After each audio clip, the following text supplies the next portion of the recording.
Government అనుకుంటే revenue department కాకుండా private వ్యక్తుల్ని పెట్టి ల్యాండ్ అడ్మినిస్ట్రేషన్ రెగ్యులరైజ్ చేయాలని క్లౌడ్ కూడా ఎక్కడో పెట్టేసి వీళ్ళు ఇష్ట ప్రకారం చేయాలంటే దాన్ని మనం అపోజ్ చేసాం, ఫైట్ చేసాం, అబాలిష్ చేసాం.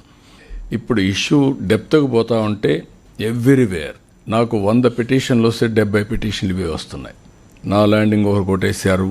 ఇప్పుడు ల్యాండ్ వాల్యూ పెరిగినప్పుడు సెంటిమెంట్స్ ఉంటాయి, బ్రదర్స్ మధ్యలో, లేకుంటే ఫ్యామిలీ మెంబర్స్ మధ్యలో, ఈవెన్ పేరెంట్స్ చిల్డ్రన్ మధ్యలో ఈ డిస్ప్యూట్స్ వస్తున్నాయి. దానికి యాడెడ్గా ఎప్పుడైతే ల్యాండ్ అంతా కూడా వేరే వీళ్ళు వెస్టెడ్ ఇంట్రెస్ట్ పెట్టి బ్లాక్మెయిల్ పెట్టి 22A పెట్టడం మొదలు పెట్టారో కాంప్లికేట్ అయిపోయింది. ఆల్ ఇష్యూస్ 1 ఇయర్లో మనం కంట్రోల్ చేయగలుగుతున్నాం. Some of the issues 1 year అయిన తర్వాత కూడా there is a problem because it is a huge extent. Number 1. Number 2, మళ్ళీ సర్వే చేస్తే తప్ప పర్ఫెక్షన్ రాదు.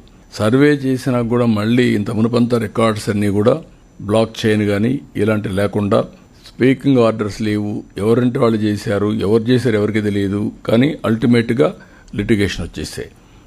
ఎన్ని ప్రక్షాళన చేయాలి. ఇప్పుడు ఒక టైం బౌండ్ ప్రోగ్రాం పెట్టుకొని మనం ఎన్ని చేయాల్సిన అవసరం ఉంది.